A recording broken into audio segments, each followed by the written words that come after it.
All right. Hello, everyone. Hey, neighbors. It's Dave here, and good to see you wherever you are in the world, whether it's morning in Eastern, night here in the Philippines. As you can see, we got this lovely fireside chat type of setup here. And my friend Glenn has made it, and he is here, and we are literally just catching up here via the stream. Um, Apparently he can't hear me, so we'll try to work a few things. Let's play some music in the background. Okay. So let me message Glenn right now. But our event does start in about 2 minutes. Glenn, please check your wait, let's see. See the arrow icon to the right. There we go. He hears me now. Excellent. I'm so glad he figured that out. Okay, this is awesome. Glenn, if you can hear me right now, could you wave? Okay, he's doing a thumbs up and he's waving right now. This is excellent. Oh my goodness, we are streaming to so many platforms right now: Twitter, Facebook page, 2 Facebook groups, and YouTube. So this is genuinely, I believe, going to be very, very fun. Someone has said, hi, Dave. Hi, Dave. I wish we could make Facebook posts visible. For now, we can only make YouTube and Twitter posts visible, I believe. Okay. We start in about 1 minute. Okay. Like, we literally created 2 Facebook events for this, so I hope that pays off.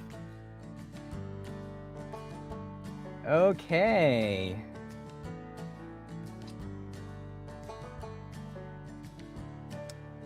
Lots of people coming in. There we go. Hello, Vito. Hello, Mikey. Hello, Vince. Welcome to the stream. Glad you can make it. I love this chill background music so much. Just it's really relaxed. And it is 8 a.m. Eastern. Friends, please help me welcome my good friend, Glenn Bulthuis. Hey, Glenn. Hey, what's going on? Can you hear me? Yes, I can hear you. Loud and clear. All right. Fascinating. Yeah, Dude. new app, new program. Wanted to make sure we got all the video, audio stuff squared away. So. Yeah, I can hear it. Yeah, love your new setup, by the way. It is so sleek, and the content you've been creating is just, I love it, man. Mad respect. Oh, thanks. Appreciate it, man. Appreciate you. Yeah. So I think I can go ahead and, there we go. Goodbye, music. Okay. It was slightly distracting. Yeah. So how are you, man? It's been a while.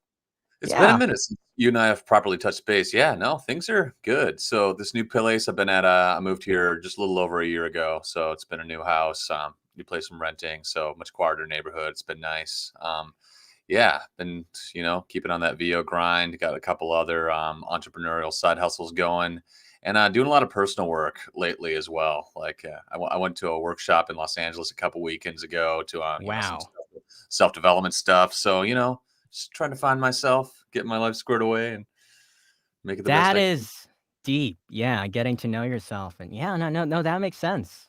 Yeah, and I've been working on that as well. I just wanted to share that I recently finished my vision board this time around. It's a bit private though, but yeah, right, finished it. It's awesome.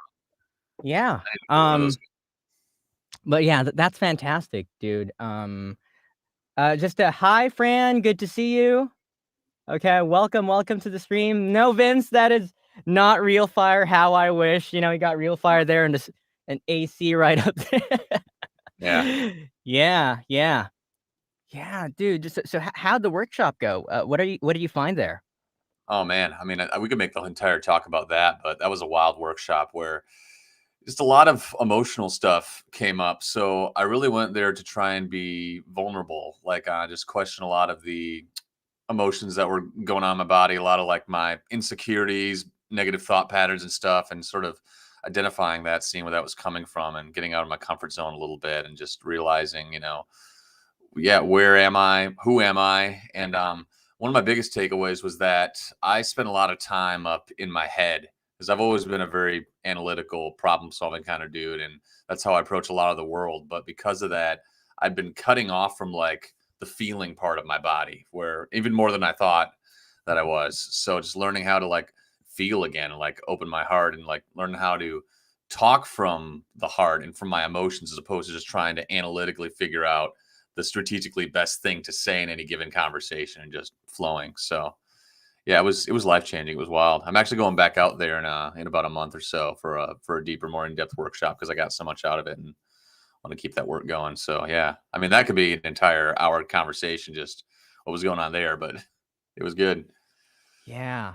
No, no, my goodness, I feel you. What you've shared right now, I resonate with that a lot because I've been reflecting and have found, yeah, the same thing, exact same thing. Yeah, I like to strategize and, sometimes being up in the clouds, but sometimes you're the consequences, you're not in the moment.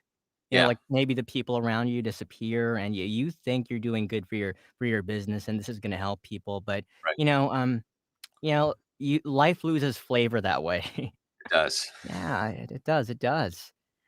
Yeah, so, now that's awesome, man, and sometimes the best things, we discover them when we maybe go on these retreats, maybe my wife and I had COVID for, like, 2 weeks, and, we're okay Shoot. now, so no Yeah. worries, but, yeah, just, being locked up for 2 weeks had me reflecting so much as Yeah. well.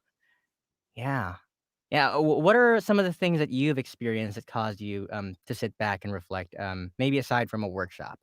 hmm I mean, certainly when I started voiceover was a point of reflection for me where I had been working in corporate America for a while. I tried a couple different jobs during my 20s, trying to find what really vibed for me. And I reached kind of a breaking point when I hit about, I'm 32 now. So this happened when I was like right after I turned 28, where I realized that I just wasn't happy with where I was going in my current corporate setting. The business I Right. was at was, I mean, it was kind of an oppressive work environment where it was hard to move up and I was, just being really stretched thin. But just the whole environment in general, I realized was just not very conducive for what I wanted out of my work, what I wanted out of my lifestyle. And so that started me on the path where I started actually, doing research and like, okay, I've always thought about this voiceover thing. I've always enjoyed making character voices ever since I was a kid. So let's actually do some research and figure out what does it take to, do this in, current day and era and realize that it was, quite a bit more approachable than I might have originally thought, especially with the internet and everything being so interconnected. I mean, look at you and me, like we're on literal opposite sides of the world right now, but we're communicating, we've done some business together. So Yeah, yeah, no, you have some incredible clarity there, and I just really remember it again, it struck me way back. I know this is something we keep, bringing up, but back when I first met you, like, when yeah, you were just starting out with voiceover, you really dove in and bought that whisper room and right, started taking coaching left and right, yeah. and oh my goodness, oh my goodness. Well, I guess for the rest of our viewers, maybe you wanna share your VO story. How did you get into VO? Yeah. So, like I mentioned a bit before, ever since I was a kid, I've always had kind of a knack for mimicking voices and accents and stuff. I remember, I think the movie Shrek came out when I was like in fifth or Aha. sixth grade, and I really enjoyed that. And I was, imitating a lot of those characters, and I was like, oh, I can kind of like do some of this. So that was always in the back of my head. And both of my parents were musicians, singers. My sister actually went to college for theater performance and stuff. So I've always had that kind of performer, acting, creative side to me, but I didn't really consider it seriously as a career goal until I hit that breaking point when I turned 28, where I had just very different ideas about what work was supposed to be or what I wanted to do for work. So for the longest time, one of my dreams was I wanted to, join the military. I wanted to be like a special Wow. operations guy. Yeah. So that's a whole other Yeah. separate story. But yeah, I mean, I spent my 20s, trying different things. I was, worked at a car wash for a bit. I was an EMT working on ambulances for a bit. And then ultimately landed working in corporate America where I was working in a law office as a legal assistant that's what I went to college for. Was I majored in political science and psychology with kind of a pre-law focus. Ah, I And love that. Yeah. yeah, so I did that. I did that for a while, and that was good. There were things about that connected with me. Every job I did, there were like parts of it that connected with me. Were like, okay, I could see what resonates with this, but it wasn't quite. I was still calibrating, trying to find, the thing that matched my wavelength best. And it wasn't until I worked at my office for about 3.5 years before doing the voiceover.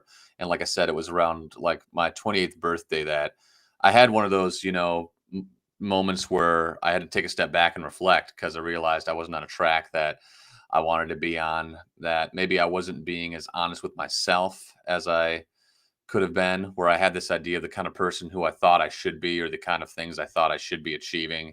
And that wasn't really vibing with who I actually was. And I had this picture of like this persona I was trying to put out into the world. And I Mm. reached a breaking point where like, this isn't sustainable anymore. This isn't who I really am and what I want to be. And that, kind of took my world crashing down for a little bit, which was that moment of reflection where I'm like, okay, what do I want to do? What am I really about? What are my strengths? And that's when I started looking into voiceover for the first time with any real seriousness. And my sister, especially, had always been like, "Oh, Glenn, you're so you could do this. So you've got voices, you got this performance thing." And yeah, yeah. So she was very encouraging about that. And I reached a point like, okay, let's actually check this out. So I started, yeah, doing some research on YouTube, found some different resources about like, okay, what kind of genres are out there? How accessible is it nowadays? Which, I mean, so much is over the internet these days. You don't need to like live in Los Angeles or New York or work through an agency Mhm. exclusively to get work, which was a, awesome revelation for me. It's like, oh man, this is like way more. You can just start this wherever you're at. And yeah, I kept doing that for a while. I started doing mostly volunteer work on a casting call club. It's a very fun Mm. website. So I started doing a lot of that, and that was a great way to get my feet wet because so much of it was volunteer works and very lower end fan made kind of stuff. So it was a great place to like Yeah. figure out like, okay, how do I use an audio software? How do I use a microphone? How do I treat my closet to get a better sounding thing? And that kept going. I really resonated with it. I had a lot of fun just doing a lot of those volunteer projects, even if they were for tiny YouTube channels and stuff. And eventually, at my workplace, I got called in to talk to HR because, like I mentioned, I'd just been spread so thin, and I was having a hard time staying on top of everything they needed me to do. So they're like, "Hey, where do we go from here?" Um, and I had this kind of breaking point where I was like, you know what? Rather than trying to figure out how to amend the places where I'm not, you know, stacking up here, I'm like, I'm not sure I even want to do this anymore. And I was in a place where I had enough savings. My cost of living was pretty low, where I could take a step back from work, not have to make a lot of money for a bit, and like I'd be okay. So I knew I was in a position where I could really totally step back, figure out this voiceover thing, and just do that full time. And that's ultimately what I did. So put in like my 2 weeks, and then just dove into doing this thing full time, just learning, figuring stuff out as I go. And yeah, the rest has been history. And it was retrospect, probably one of the best decisions I've made in my life so far. I love that. I love the fact that you call it a decision, like it is an active decision that you made based on Yeah. your terms and Yeah. your vision.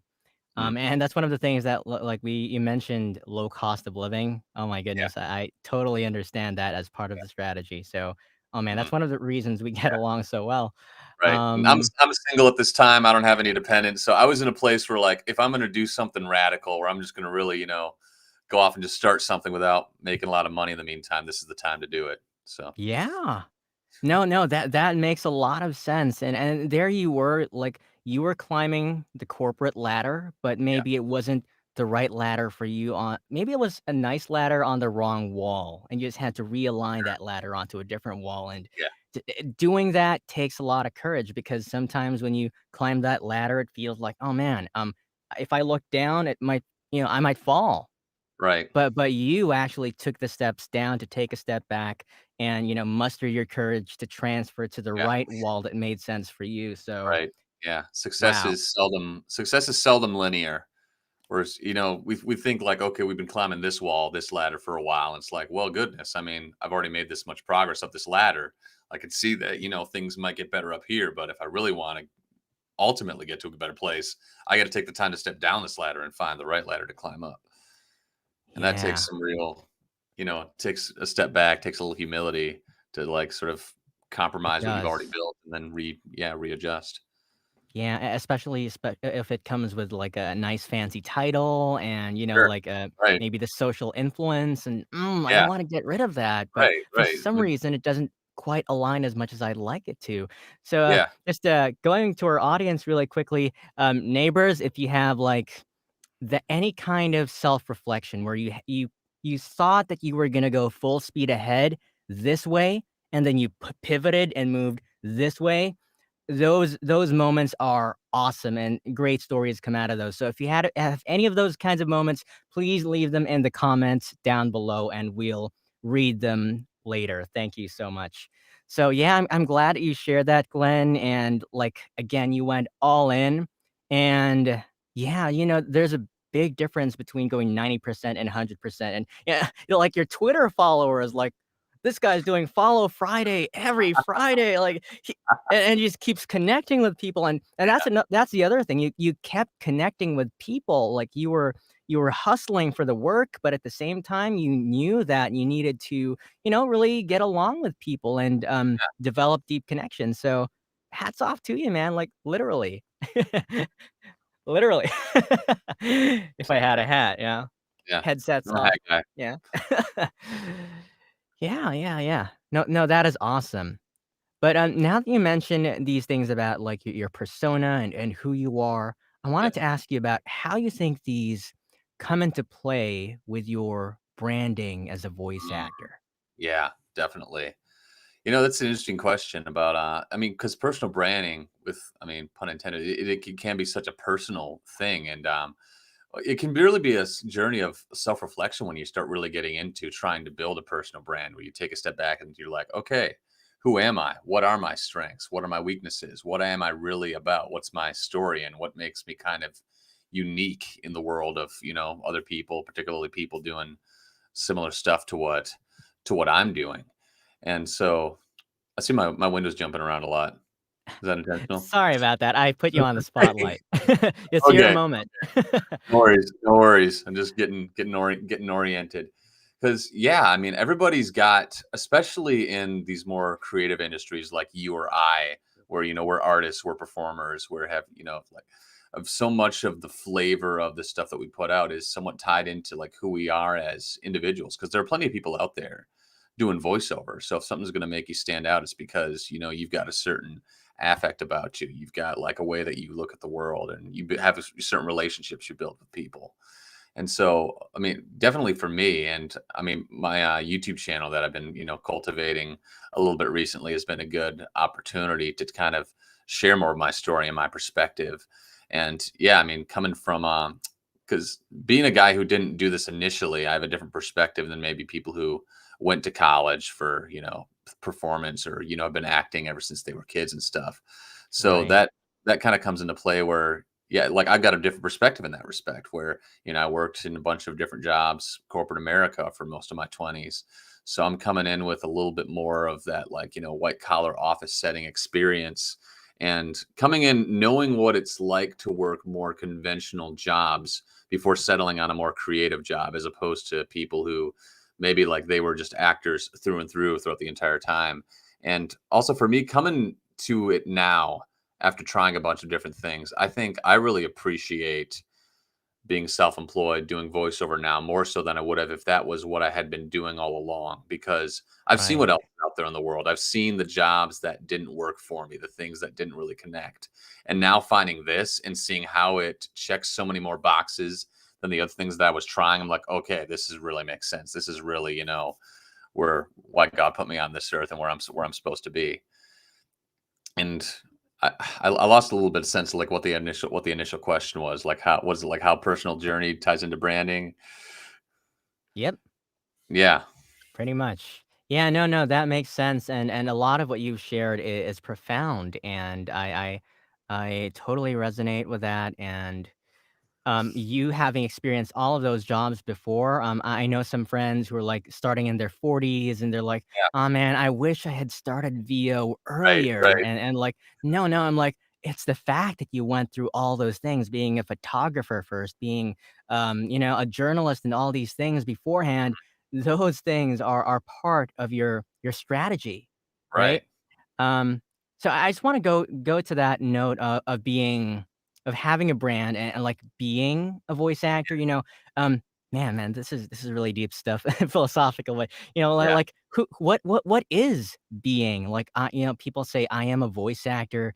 Does right. that mean I am a person who does voice acting? Or because sometimes so this is the thing with, people make this mistake with personal branding that once they say, "I am a voice actor," they're like, okay, so, what does a voice actor do? Okay, they voice act, they audition, and okay, maybe they make wacky character voices all the time, and sometimes, it helps because you get a clearer idea of your job description, so to speak, but then at the same time, maybe you're trying to, match mold to this certain pattern too Right. much, and that tends to maybe erode who you were prior to deciding to become a voice actor.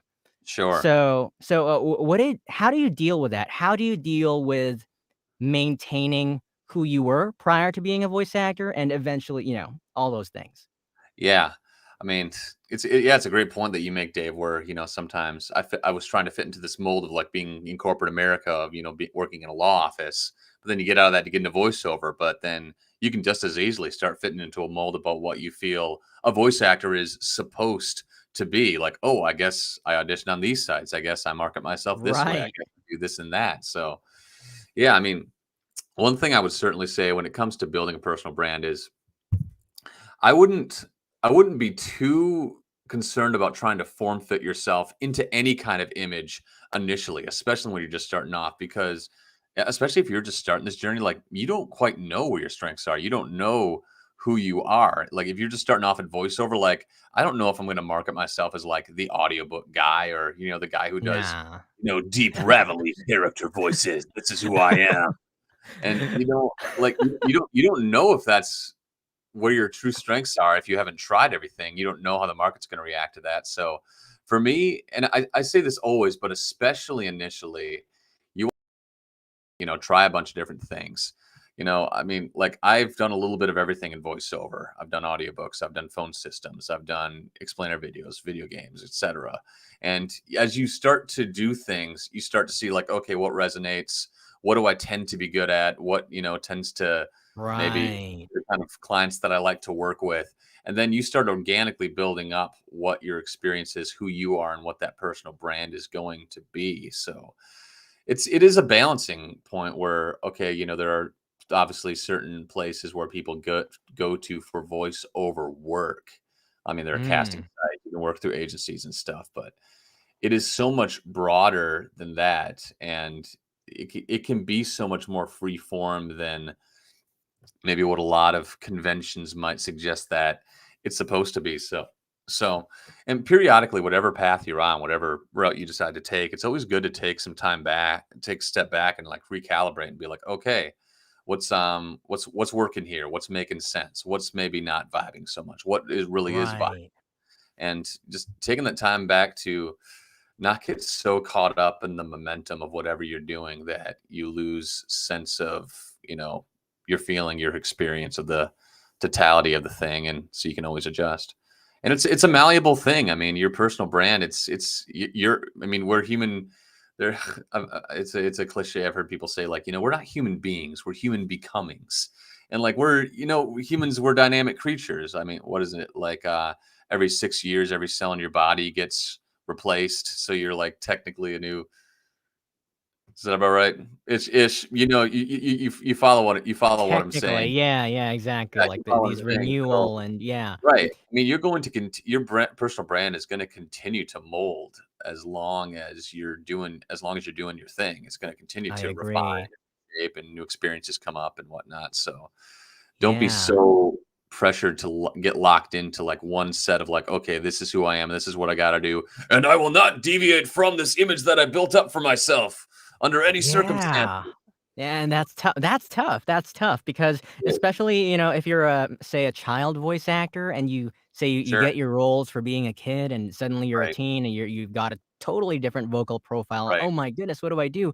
But that's the thing. This is a craft. There are skills to be learned, and once you develop these skills, your range changes. So what that means is you simply cater to a different set of opportunities, different projects.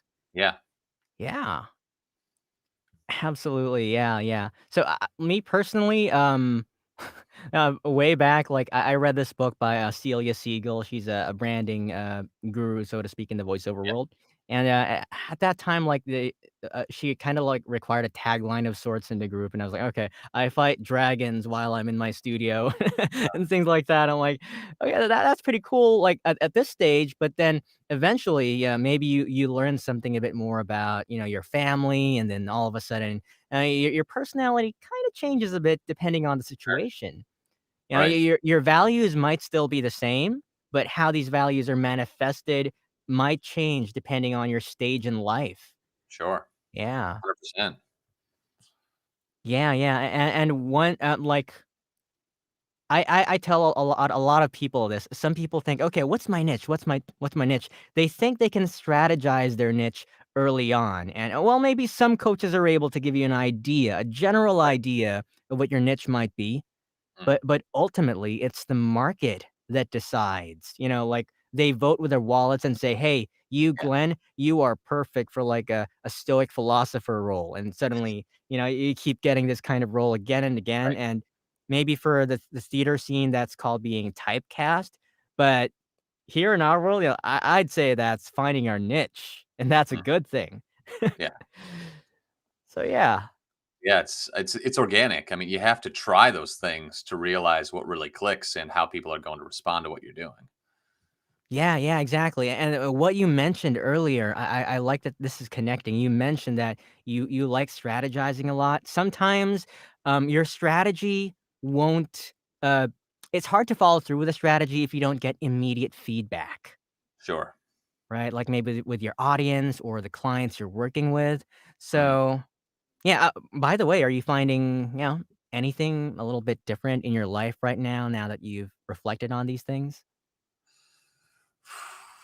I mean, it's certainly give me more pause for asking myself like, okay, why am I doing the things that I'm doing? And I'm in a little bit of a transition period right now, like after that weekend in Los Angeles, where this is one of those moments where I'm taking a step back and being like, okay, what am I really about? What do I really want to do here? And like when I started up my YouTube channel again earlier this year, for the longest time I was resisting doing anything on YouTube because I put all this pressure on myself about the kind of content I was supposed to put out, or like the quality of the content that it was supposed to be. Like it's got to be a certain format, a certain editing. But I reached a point where I'm like, okay, if this isn't going to happen unless I just step up and do something. So I just, right? got out one day, just took up my phone, be like, hey guys, it's been like 2 years since I've been on YouTube. This is where my life's at. This is what I'm doing. And I didn't even edit it. I just uploaded it straight to YouTube. And then that was something that I did. And I realize, at least for me, it's important for me to do stuff without having to worry about being so super strategic or perfectionistic about what I'm doing, especially early on. Like that, me personally, I get really caught up in like trying to have, the surgically precise, super precise way of going about doing something, to the point where if I don't, if the planets don't align and I don't find this perfect way of going about something, then I'll put off doing it entirely. And a lot of that's a lot of that comes from, from like my own insecurities of like, wanting people to see me and validate me in a certain way, and wanting to look like a guy who's got all of his stuff together.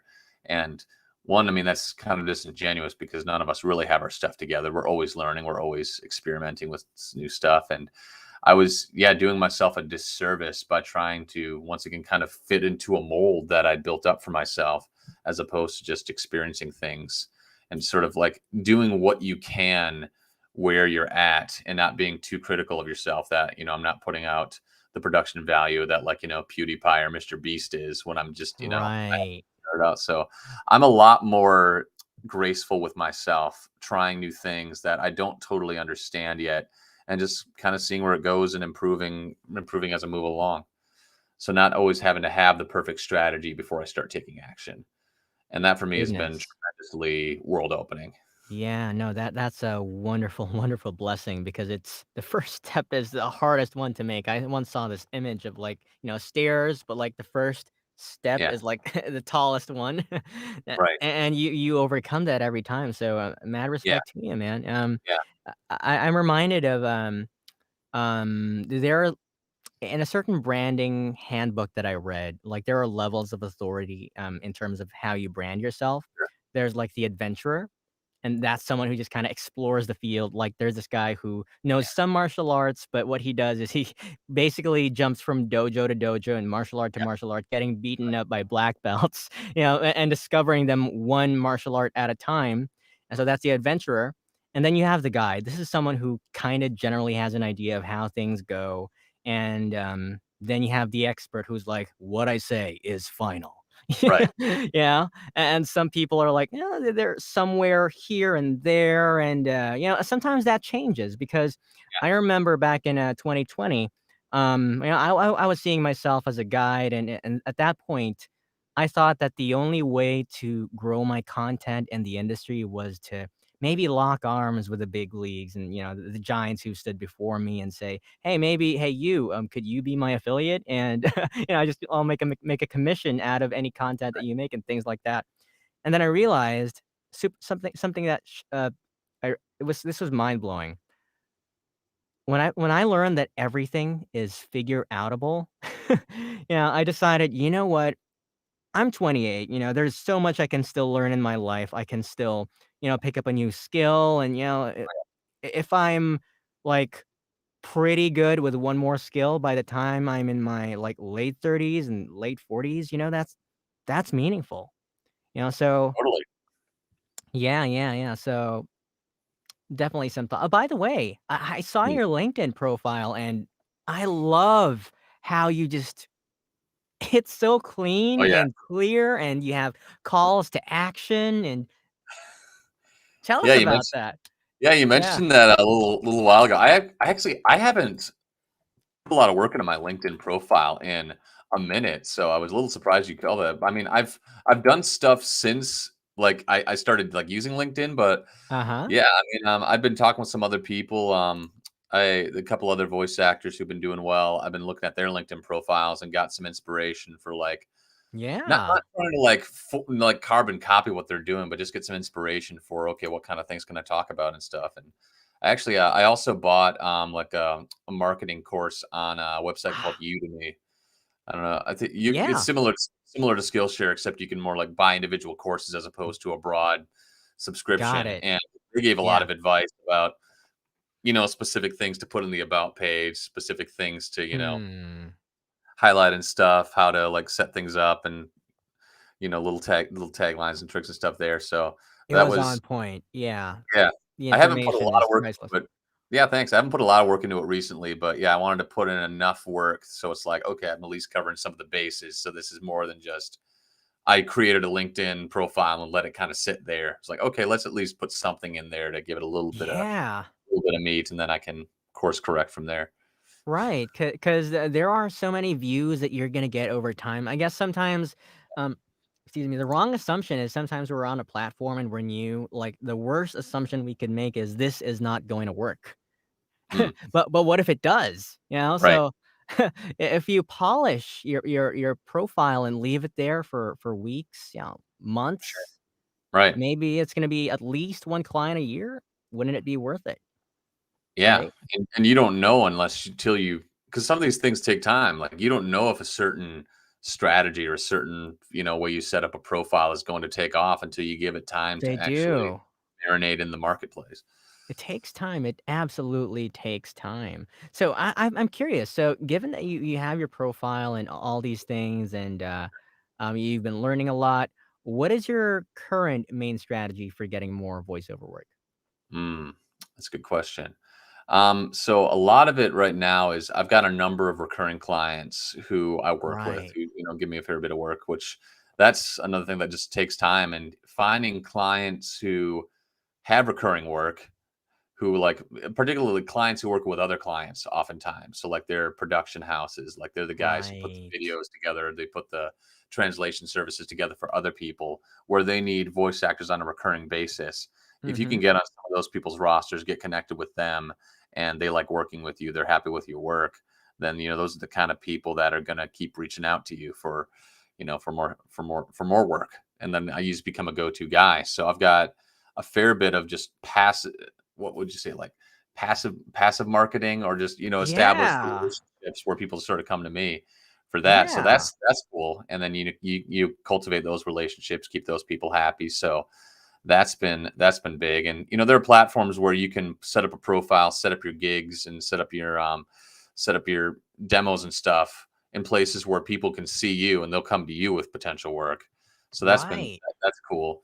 But then on top of that, I mean, auditioning more, for mostly because I haven't done a whole lot of auditioning, and I almost want to spend more time doing it because it's a good exercise for me to get out of my Yeah, head, yeah. get in the practice of doing it, even more True. so than I think it's going to be the best way to generate business. And I don't know if I haven't done a whole lot of it. So doing more auditioning just to get out of my head and do that. And then also I've been starting to, like, as you know, dive into the content creation side a bit more. And that's Right. another thing that's going to Right. take a little while to cultivate. And it's something like YouTube videos. Oh, It's something I would do to some degree, even if people weren't watching, just because I enjoy it. It's a bit like journaling. It helps me sort through some of my thoughts and stuff.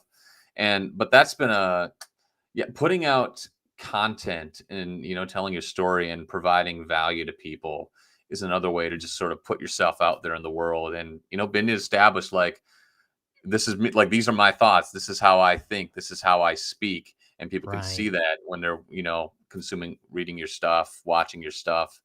And that sort of puts you out in the world, and people start to get an idea of, like, okay, this is what Glenn's like, this is how Glenn looks at the world, this is what, he talks about, and maybe they resonate with that. So doing the less direct marketing, but more, just putting out content and stuff on social media, just sort of establishing yourself out there and seeing what kind of things are Absolutely. there.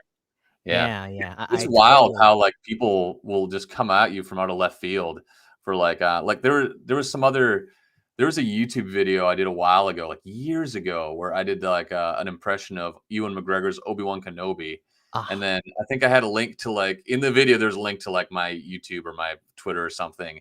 And then, like, a year or two later, I get an email from my website form thing at the bottom of my page, which never happens. And someone's like, "Hey, I heard your Ewan McGregor impression from this one video. I'm doing, like, a project for a convention or something. Would you be willing to help out?"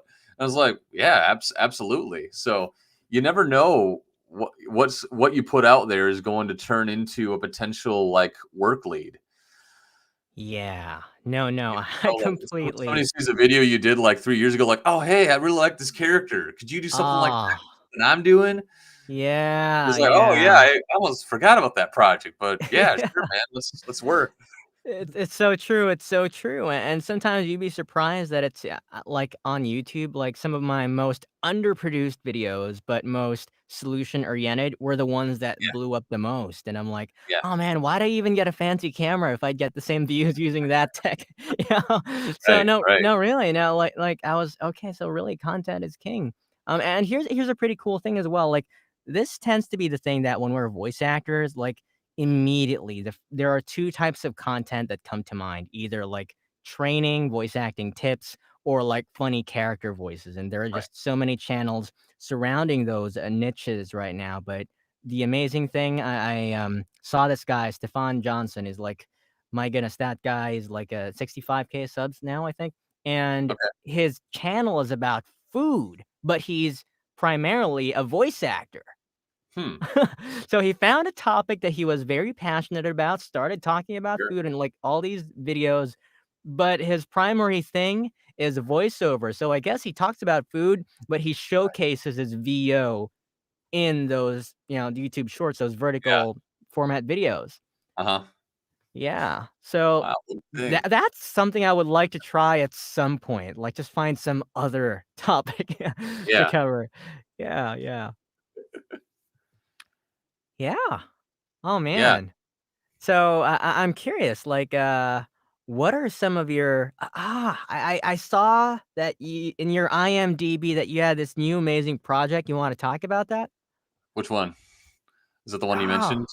yes, the one I mentioned. Oh, yeah, We Sim Settlements Conqueror. we can That's share your actually screen here. yeah. Share my Yeah. screen, or you're gonna pull up my page, you mean? I mean, if you share yours, I'm able to share it on my end.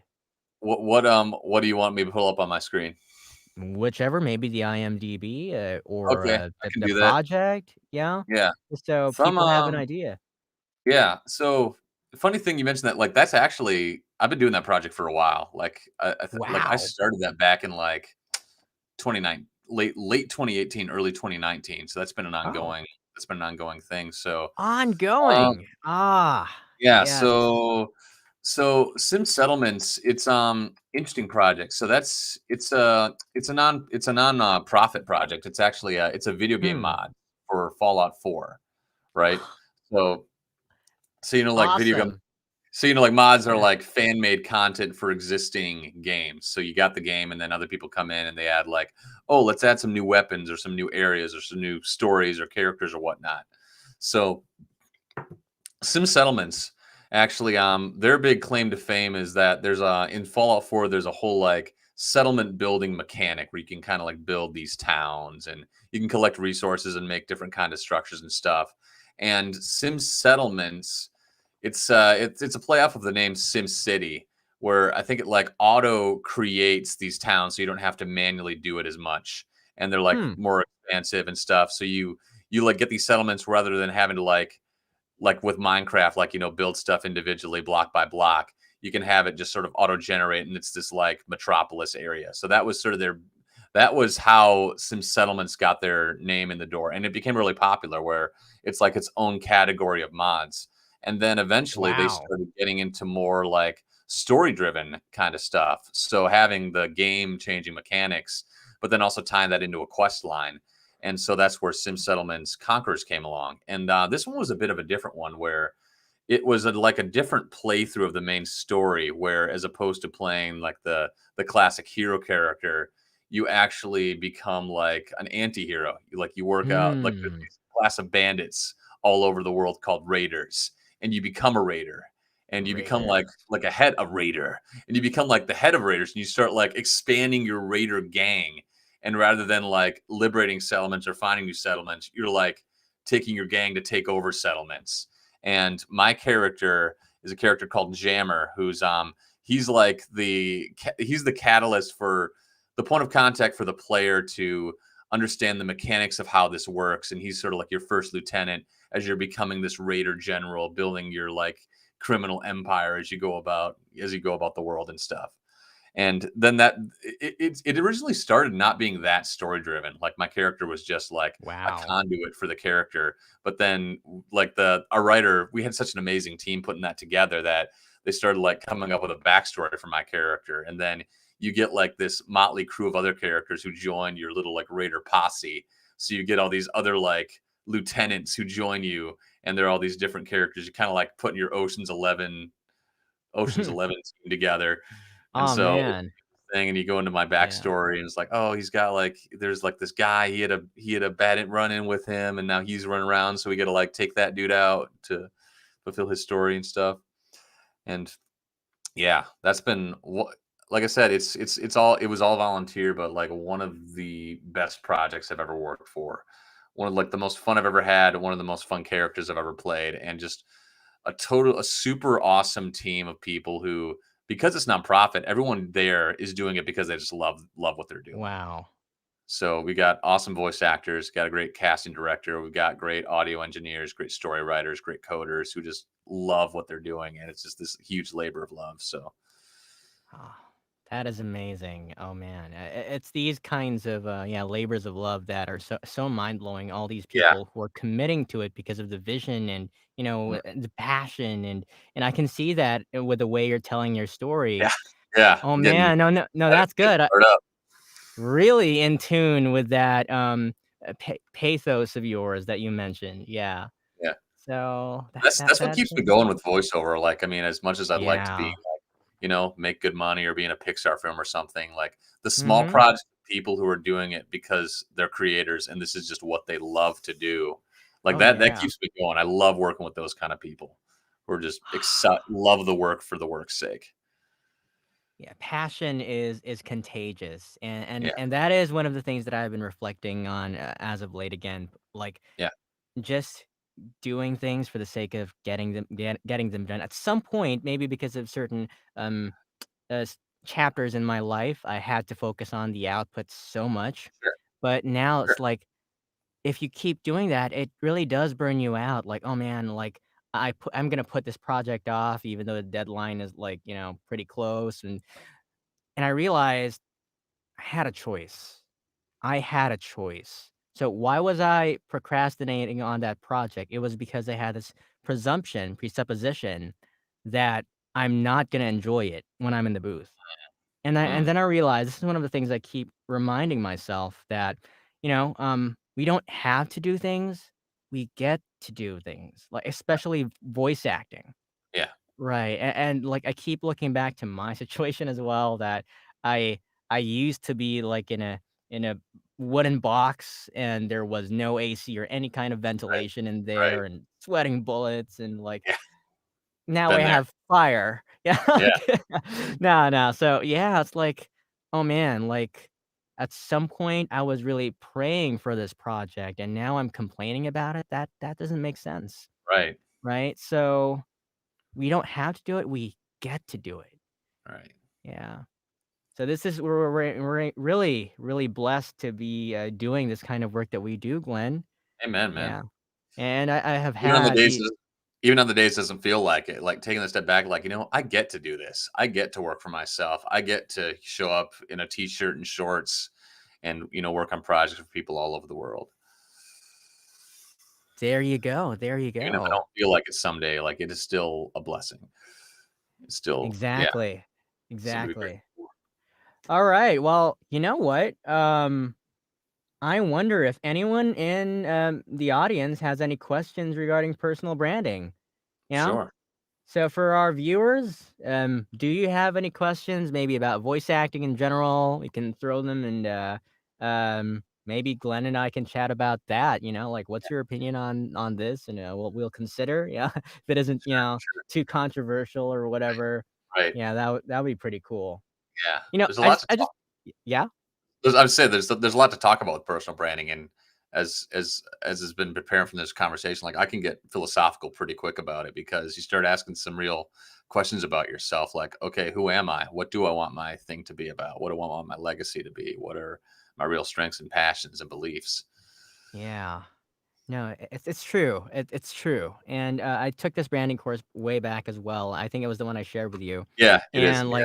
like, and one thing that it shared was that you start with identity first, Yeah. identity first, and Hmm. then that's followed with like visibility, Yeah. right? Getting out there. It's hard to be like everywhere, but you don't know who you are. And so your relationships are gonna be like a mess in a sense. Yeah. You know? And then the last thing that I really picked up from that course was authority. Hmm. Sure, you know who you are. You have a clearly defined mission, vision, and values. You know, and everyone sees you. You have Facebook ads, Right. maybe platforms all over. But if the content you're sharing isn't reliable, you Right. have no authority, right? Yeah. But Why if you should we have listen to you? why should we listen to you? Yeah, so that also leads to bad business, you know? Oh, so this is a good Got a question. question. All right. What do you guys think about using illustrations as part of one's professional headshots and visual? This I love this question. Good Oh my question. goodness. Yeah. Yeah. What's your take on that, Glenn? It's certainly a common practice that I see, especially, I spend a lot of time in the Twitterverse. That's where I do a lot of my social media interactions and marketing. And just about everybody has, maybe not just about everybody, but a lot of people will have like some sort of like anime-esque caricature of Yeah, yeah. themselves thing. And that's just kind of a thing that people do. I've even got one on my Twitter right now. I had one of the people I work for was a comic book artist. So she did a free commission for me for my birthday, which was pretty fun. So I think it can be very useful. You can certainly leverage that because it's a way to kind of illustrate your more creative and fun side, and it can really flavor, what you're kind of putting out there. I mean, like if you've got yeah, if you've got an illustration, there's so many different kind of art styles and color choices and whatnot that you can use to really create a vibe of, what you're putting out there for yourself and how you want people to see you. And it's also just, kind of fun, especially like, we're creators, we're performers. Like it is fun, especially if you're doing like character kind of work. So it's fun if you see yourself as a bit of, a character yourself. Exactly. No, no, it makes so much sense. And this was this was asked by Francine, my Okay. friend. Yeah, she prefers to be called friend rather than friend in my Okay. experience. Yeah. So yeah, no, no. I totally agree with everything you've said, Glenn. And really, a lot of it has to do with target market and the end client eventually. Yeah. If you're working with maybe an indie studio or some kind of animation studio, you're beginning to speak their language. You're Yeah. communicating using their symbols, their verbiage, right? Mhm. So they get it. Like at some point, like I had a horrible misbranding. Like I know now that I'm a character guy. Like Yeah. I still do commercials and stuff, but like my bread, meat, and potatoes is character work. But Mhm. at some point, I was like black and white all over. A really serious look to my branding. I'm not sure if you ever saw that, but Maybe yeah, that would be like before I met you then. maybe I was And like, I you've was like, been where? you've been like the red and dark blue guy for about as long as I've known you. Oh, okay, so that's yeah. Yeah, It's been a yeah, while, maybe 2016-ish. Like I had a suit and like, like yeah. very corporate, like almost like a financial advisor. Right, Mad right. respect to like all the financial advisors looking out for people out there, by the way. So yeah, no, no, that was my branding, and I really got literally got on a coaching call and said, your look right now with the black and white thing, that's very much like a film look." I'm getting this dark, eerie impression for them, like, "Dark, Mhm. eerie?" Okay, so, like, yeah, it really helps to get some feedback as well from people, For especially sure. casting directors and coaches. Oh, yeah, the people who are Yeah. actually hiring the kind of Yeah. jobs you wanna do, yeah. Yeah, yeah, yeah, exactly. Yeah. I believe you have, an anime type of I do. profile Yeah, pic, yeah. yeah. So, I use Yeah. that one quick thing is, like, I'll say I use that more on the f more, like, fun platforms like the Yes. YouTubes and the Twitter, whereas the LinkedIn is a little bit more formal, whereas not as Right. much of the cartoony stuff going on there. No, yeah, yeah, that So makes some ab of it is also knowing, like, okay, what platform you're working on is gonna direct a little bit of the kinda content that you put out. exactly, exactly. Mhm. And by the way, she said, "Awesome answer. Yeah. Thank you." Yeah, Mhm. there we go. Got you. Yeah, absolutely. No, yeah, you're right. It's with a platform. Mhm. 'Cause really at some point, I did think, "Oh, man, this is my branding profile photo. I'm gonna Right. use it uniform across all platforms Yeah. so people."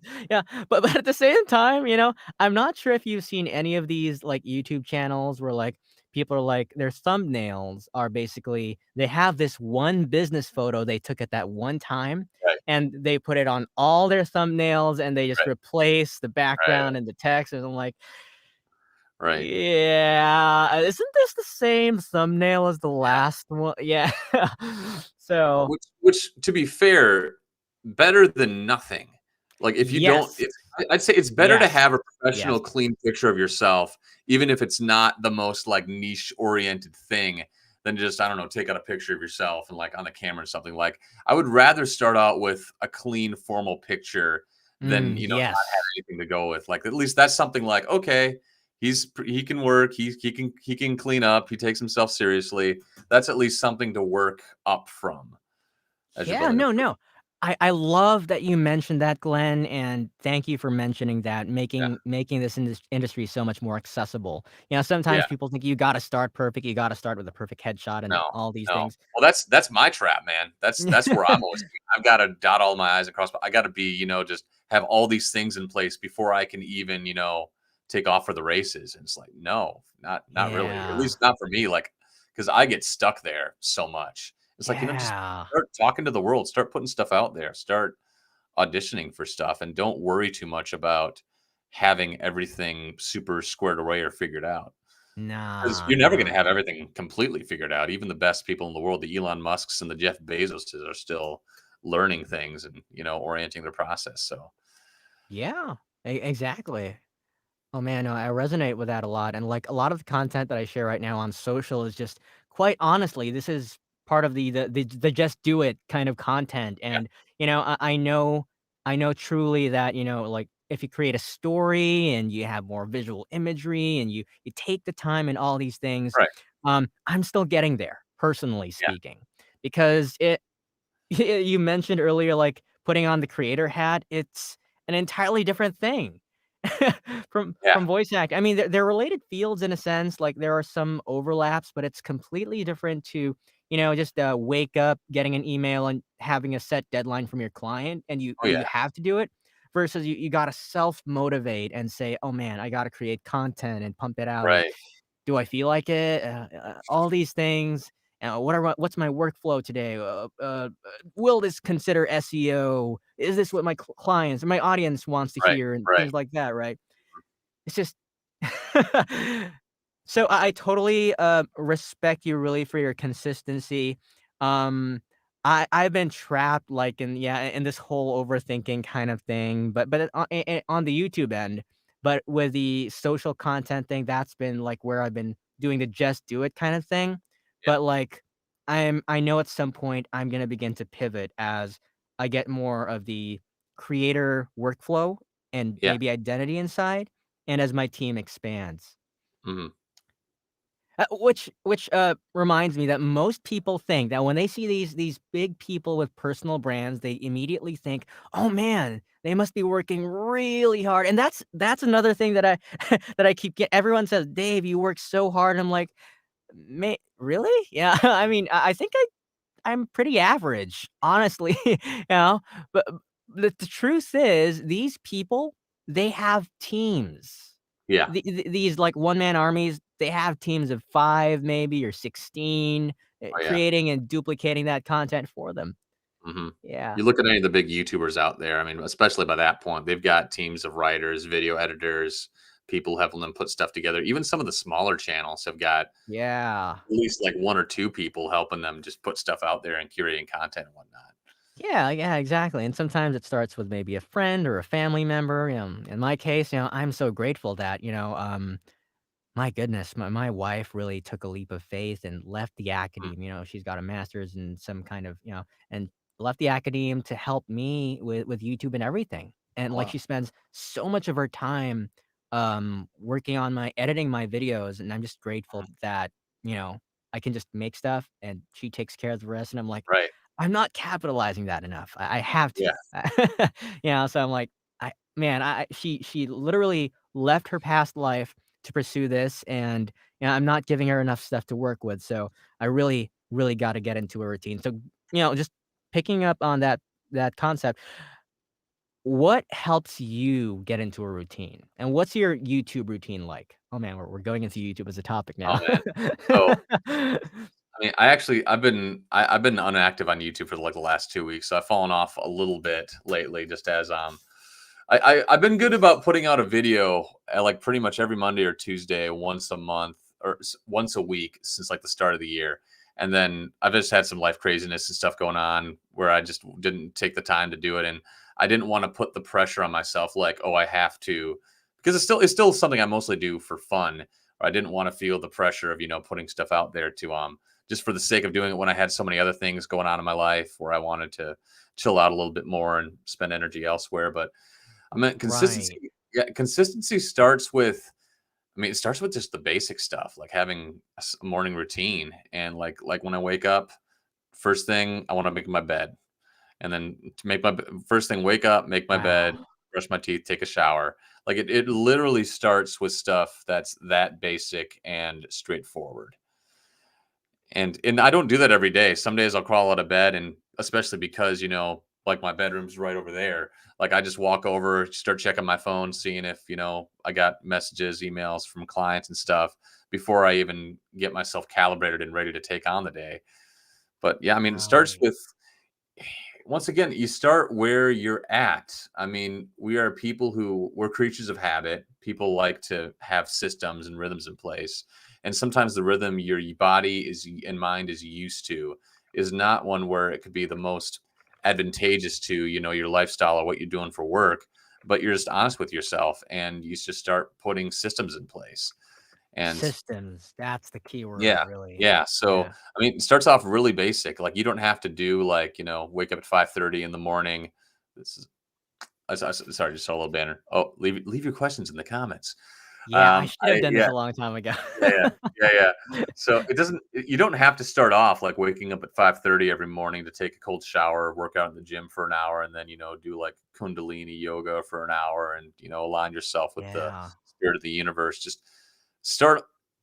There's one of my favorite people I like to watch, a gentleman named Jordan Peterson. He's a clinical psychologist. Hmm. He talks about like, do Yes. something, pick something that you're going to do that you'll actually do and do it. So don't I mean, like we've been talking about, like start with where you're at and gradually build up from there. So if you have Yeah. trouble having any structure in the morning, start out just making your bed or, brushing your teeth or getting dressed before you go off and do something. And then maybe after that, you can start working in like meditation time, or I like to put like a to-do list the night before together for what my following day is going to look like, just to give that. Exactly. Yeah, yeah. No, no, those are some great productivity tips, and I resonate with having a morning routine, and I just set one up as of late, and it's been working for me. No, I Yeah. totally, totally agree. Yeah. Equally important would be, if not more important, would be having a good evening routine, because evening routine Yes. is what's going to set you up for having a good morning routine. If you get to bed on time at Yes. the same time and you've got Yes. your I mean, like last night I was staying up, I stayed up to like 12:30 playing this new the WB game Multiverses. It's like the Super Smash Bros, but with the Warner Brothers properties. So Huh. You got like Bugs Bunny fighting Superman, fighting the Iron Giant, fighting like Rick and Morty. It's Ah, that it's is a wild game. absurd. That is It is absurd because it's like there's just Iron no Giant and me, Rick and Morty. What are the limitations to that? anything owned by Warner Brothers. It's like it could be the Powerpuff Girls or it could be Aqua Teen Hunger Force. Like it's whatever, which is Oh, part man. of the appeal. Anyway, point being, I was staying up late playing that when I should have been, getting to bed on time and like preparing myself for our conversation here. But where was I going with this? Just that I think I'm even I'm not perfect and have to calibrate. And we'll even if you have a system in place, you're going to deviate from it. But it's better to have a system that you deviate from than not to have a system at all. I will say that. I will Exactly. say that because in life's Exactly. gonna happen. Like maybe I don't know, maybe you got COVID, so your sleeps and stuff's gonna be off and whatnot. But having a sense for like, okay, this is what my standard day looks like, and then you could it'd be like, if that's like your baseline, and then you've kind of like, you're like fluctuating above and beyond that. But at least you have an anchor that you're fluctuating around as opposed to being completely formless. No, that makes so much sense. You have when you say distracted, you are distracted from something that you are focused Yes. on first, right? Right. Correct. Yeah, so I read this one book called Indistractable by Nir Eyal. And yeah, that was just one of the things there. Like you need to have some kind of system to contain your activities for the day. So for me, Right. I guess it would be a calendar and yeah, to-do list. Mhm. Actually, it's a habit tracker rather than a to-do. My to-do list is something else. It's a bit more Okay. free flowing versus the habit tracker. Yeah. Yeah. Yeah, Well, having a checklist if there are things you wanna get done in a certain day, like, I gotta send out this many auditions or do, these many tasks or whatever. right. Some We can things take are talks not about, okay, habits. right. Yeah, yeah. Yeah. I think a while ago, you and I, I think it was in a Facebook group where we talked about like the DMAs, the daily motivating activities or something. Yes, The 5 things. yes. I don't do them every day, but I Or still have it as part of my to-do list every day of like 5 difference-making things. actions. Difference making actions. I Yeah, got you. Thank you. Difference making actions. So I've still got, even if I don't do them, I still have them as like my things that if I can at least get essentially. yeah, my essential things that I Yeah. like to get done every day. So Yeah, like, you don't have to label them DMAs, but these are those things. right. Like, Yeah. some This people, they call them, daily. like, daily highlights. Sure. Yeah. Sure. Sure, sure. Yeah. Glenn, it's, yeah, 9:01 where you are. I think you would be having breakfast right about now? Yeah. Yeah. I'm gonna have some food and Yeah. I gotta like get my brakes on my car checked out. Sure thing, man. Yeah. Glenn, it's been a blast. I'm glad we could catch up, and thanks Likewise, for man. This is joining us, awesome. man. Absolutely. This has been a Yeah, lot of fun. yeah, it's been a lot Hope of fun, Glenn. Glad we could catch up. Take care, man. absolutely, dude. Do some other time. Have a great one, man. Could literally do this all day. Same. Same. Yeah, take care. Yeah. All right. Peace out, dude. Have a good one. All right, and neighbors, yeah. Good night to all the neighbors in the Philippines, and good morning to those in the States. And yeah, take care. Have a great day. How do I end the stream?